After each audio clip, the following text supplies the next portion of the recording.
topic of this chapter, that is soil formation. How soil is formed, that we will discuss now. Weathered material on transported deposits are colonized by the bacteria and other inferior plants bodies like mosses and lichens. अब इसके अंदर कहा गया है कि जो weathered material होता है, जो रॉक्स का रिमेनिंग पार्ट्स होते हैं, ब्रोकन पार्ट्स हैं, they were transported and deposited by the bacteria, उसको डिपॉजिट हो जाता है, ट्रांसपोर्ट होता है, बैक्टीरिया वहाँ पे आ जाते हैं. एंड अदर इन्फीरियर प्लांट्स, जो आपके छोटे मोटे प्लांट थे, काई है, मोजेस एंड लीचन, छोटे छोटे प्लांट्स जो होते हैं, वो उसके साथ में क्या हो जाएंगे, आपके मिल जाएंगे. Several minor organisms may take shelter within the mantle and the deposits. The dead remains of organism and plants help in humus accumulation. अब जो इसमें मोजिज और लीचन्स और प्लांट्स जो थे, बॉडी थी जो इसके अंदर मिल गई है, उसको क्या करते हैं, ऑर्गेनिजम्स क्या कर देते हैं, उसको ह्यूमस में कन्वर्ट कर देते हैं. और ह्यूमस किस में मिल जाता है आपका, वो आपका प्लांट इसमें सॉइल में मिल जाता है. माइनर ग्रासेस एंड फर्न्स में grow, later bushes and trees will start growing through seeds brought in birds and wind. अब इसके अंदर क्या होता है कि स्टार्टिंग में क्या होगा, उस एरिया के अंदर छोटी छोटी घास उग जाएगी, छोटे छोटे प्लांट्स उग जाएंगे.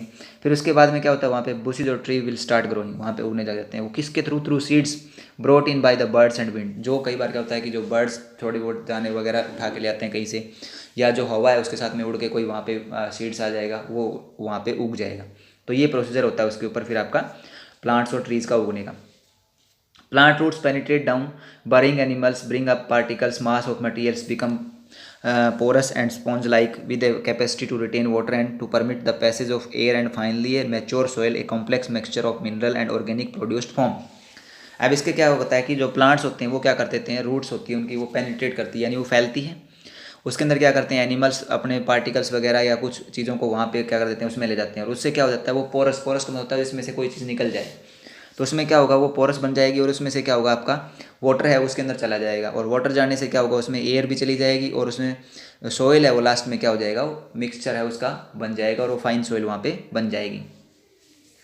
तो ये आपका फॉर्मेशन के बारे में बताया गया था. आगे आपका ये सॉइल का फॉर्मेशन है, किस प्रकार सॉइल बनती है.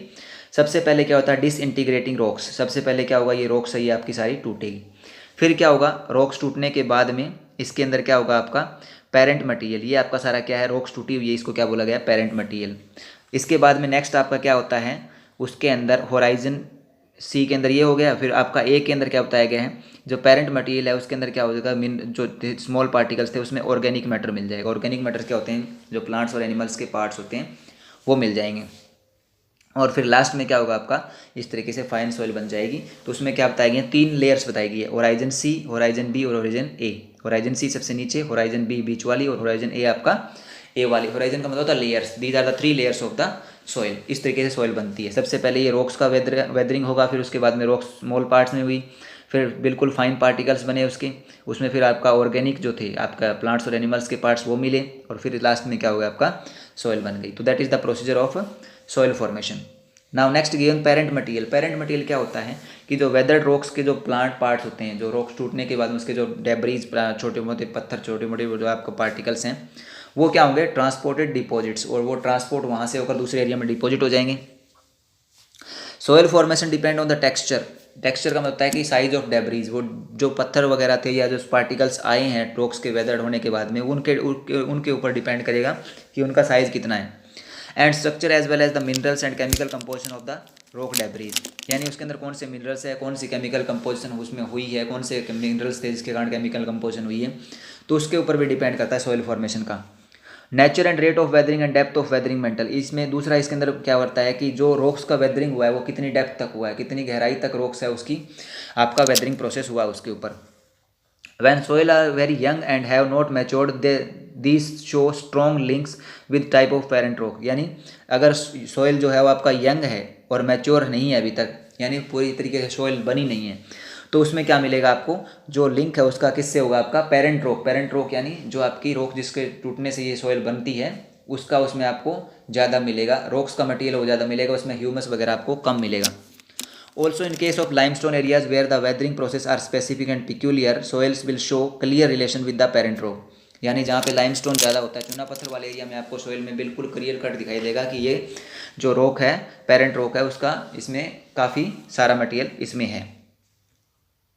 नेक्स्ट आता है टोपोग्राफी. टोपोग्राफी का मतलब होता है कि जो ऊपर का सरफेस है हमारा अर्थ का, जिसके ऊपर आपके माउंटेन प्लेन प्लेट्यू, उसको क्या बोला गया, topography. The influence of topography is felt through the amount of exposure of a surface covered by parent material or to sunlight and the amount of surface and subsurface drainage over and through the parent materials।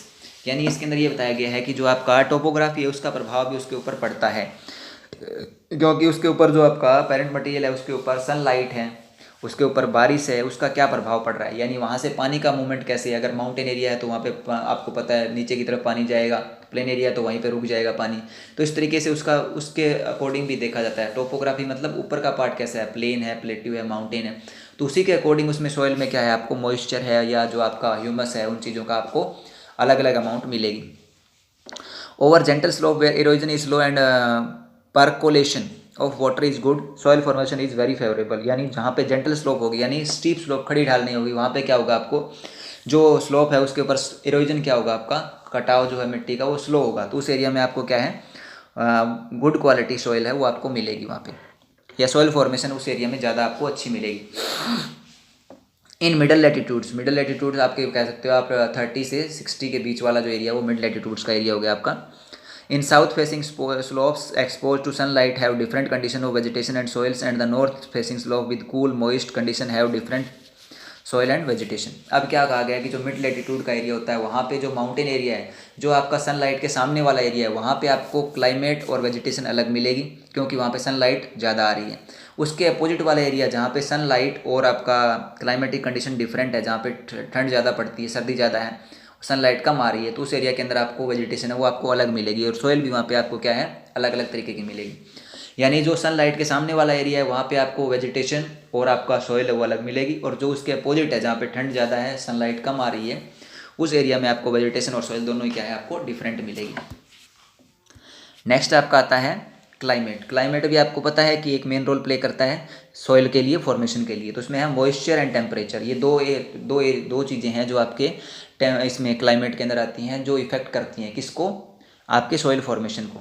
तो precipitation give soil it's moisture content which makes the chemical and biological activities possible. अगर बारिश होगी तो उससे क्या होगा, moisture आएगा, और मॉइस्चर आएगा तो उससे क्या होगा, केमिकल और बायोलॉजिकल एक्टिविटीज़ होगी। अगर मॉइस्चर नहीं होगा तो उसके अंदर क्या होगा, आपका फिजिकल प्रोसेस होगा, केमिकल और बायोलॉजिकल आपका उसमें नहीं होगा। तो केमिकल और बायोलॉजिकल प्रोसेस के लिए आपको क्या चाहिए, सॉइल के अंदर मॉइस्चर होना जरूरी है। नेक्स्ट आपका बताया गया इन high rainfall calcium, sodium, magnesium, potassium and silica is removed from the soil. अब जहाँ पे बारिश ज़्यादा होती है वहाँ से क्या होगा, जो कैल्शियम है, सोडियम है, मैग्नीशियम, ये क्या है, सॉइल, ये वाटर के साथ में डिजोल्व होकर वहाँ से निकल जाते हैं, तो इनकी वहाँ पे कमी मिलती है सॉइल के अंदर। Removal of silica from the soil is known as desalinization. जब सॉइल के अंदर से सिलिका एक मिनरल है वो निकल जाता है तो उसको हम क्या बोलते हैं, उस प्रोसेस को क्या बोला गया, desalinisation. In dry climates, groundwater is brought up the surface by tube action, and in the process, the water evaporates, leaving behind salt in the soil. Such salts form into a crust in the soil known as hard pans। अब आप देखते हो कि जैसे हम जहाँ पे dry area होता है, जहाँ पे ड्राई क्लाइमेट है, सूखा पड़ता है या जो पानी की कमी है, उस एरिया में जो पानी होगा वो ट्यूबवेल से लिया जाएगा, नीचे ग्राउंड वाटर से हम निकालेंगे, तो उस पानी का जो होगा उसमें मिनरल्स भी ज़्यादा होंगे। तो उस पानी को जैसे ही हम सरफेस के ऊपर छोड़ेंगे तो उसके बाद में जब पानी उसमें से इवेपोरेट हो जाएगा तो जो मिनरल्स है वो बच जाएंगे, और वो मिनरल्स मेनली क्या होगा, आपका साल्ट होगा, नमक होगा, और वो क्या होगा, वो सॉइल के तो साथ में जमा हो जाएगा। उसको क्या बोला गया, हार्ड पेन्स, उसको बोलते हैं hard pans. In tropical climate and in areas with intermediate precipitation condition calcium carbonate nodules are formed. अब इसके अंदर बताया गया कि ट्रॉपिकल क्लाइमेट जहाँ पे टेम्परेचर भी ज़्यादा रहता है, बारिश भी ज़्यादा होती है, उस एरिया में आपको क्या मिलेगा कि जो कैल्शियम कार्बोनेट है वो उस मिनरल्स का आपको ज़्यादा उसके अंदर सॉइल के अंदर मिलेंगे। वो temperature acts in two ways, temperature है वो दो वे में करता है, इंक्रीज और reducing chemical and biological activity. यानी टेम्परेचर है वो दो तरीके से, एक तो बायोलॉजिकल और केमिकल एक्टिविटीज़ को बढ़ाने में उसका मेन रोल है, और दूसरा रिड्यूस इन कूलर टेम्परेचर, और जहाँ पे आपका टेम्परेचर कम होगा वहाँ पे आपको क्या है, बायोलॉजिकल और केमिकल एक्टिविटीज़ कम मिलेगी। ये इसके अंदर बताया गया। तो क्लाइमेट एक मेन रोल प्ले करता है आपका सॉइल फॉर्मेशन के अंदर। इसके बाद में बताया गया biological activities that is also play a major role. Dead plants provide humus, जो डेड प्लांट्स होते हैं, एनिमल्स होते हैं, वो क्या करते हैं, आपको ह्यूमस अवेलेबल करवाते हैं सॉइल को, that due to this soil become fertile, क्योंकि उसी से क्या होता है, सॉइल फर्टाइल बनती है। Some organic acid which form during humification and in decomposing the minerals of the soil parent material. यानी इसके अंदर क्या होता है कि कुछ ऐसे आपके ऑर्गेनिक होते हैं, एसिड हो गए या ऑर्गेनिक मैटर्स हो गए, जो क्या करते हैं, जो आपके रॉक्स के पार्टिकल्स थे उनको भी क्या करते हैं, डीकम्पोज, उनको भी स्मॉल पार्टिकल्स में कन्वर्ट करके उनको सॉइल के अंदर मिलाते हैं।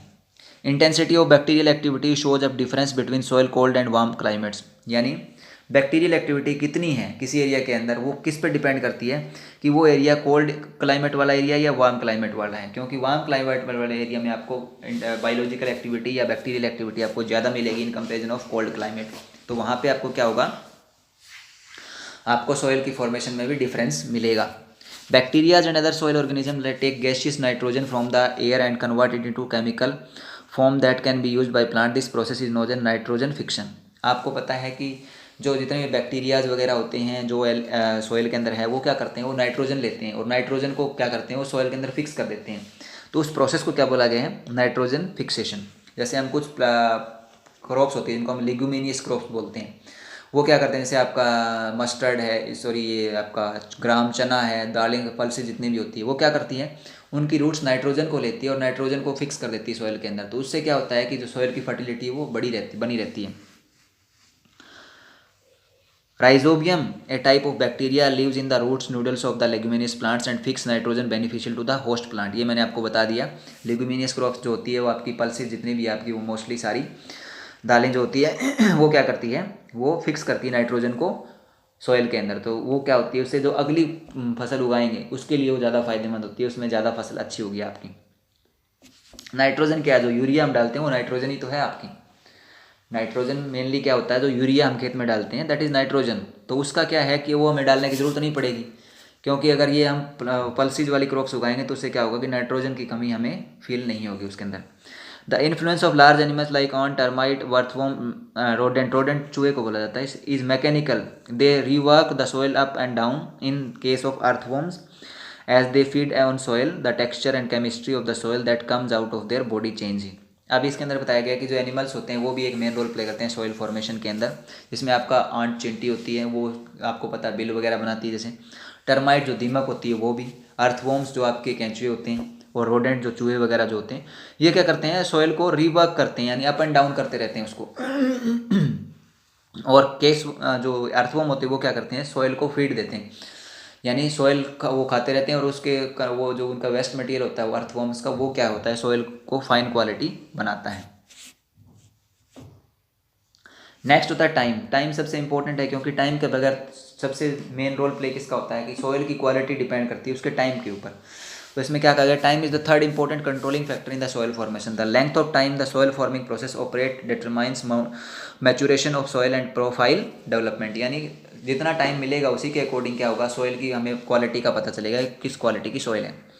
ए soil become mature when soil forming process act for a sufficiently long time developing a profile. यानी एक बढ़िया क्वालिटी की मैच्योर सॉइल आपको कब मिलेगी, जब उसको लॉन्ग टाइम, एक अच्छा टाइम मिला है फॉर्मेशन के लिए सॉइल को। Soils developing from recently deposited alluvium or glacial till are considered young and they exhibit as horizon or only poorly developed horizon। इसके अंदर कहा गया है कि जो एरिया जहाँ पे अभी तक एल्यूवियम यानी जो एल्यूवियल सॉइल है उसका ऊपर पार्ट सिर्फ जमा हुआ है, उसको टाइम नहीं हुआ है, तो वो आपको क्या होगी, वो सॉइल आपको ज़्यादा इतनी अच्छी क्वालिटी की सॉइल नहीं मिलेगी। तो इसके लिए क्या कहा गया कि आपको सॉइल फॉर्मेशन के लिए टाइम भी एक इम्पोर्टेंट रोल प्ले आपका करता है। तो ये आपका चैप्टर कंप्लीट हो गया। Now you will read this chapter and find out the answer of text question. Thank you, have a nice day.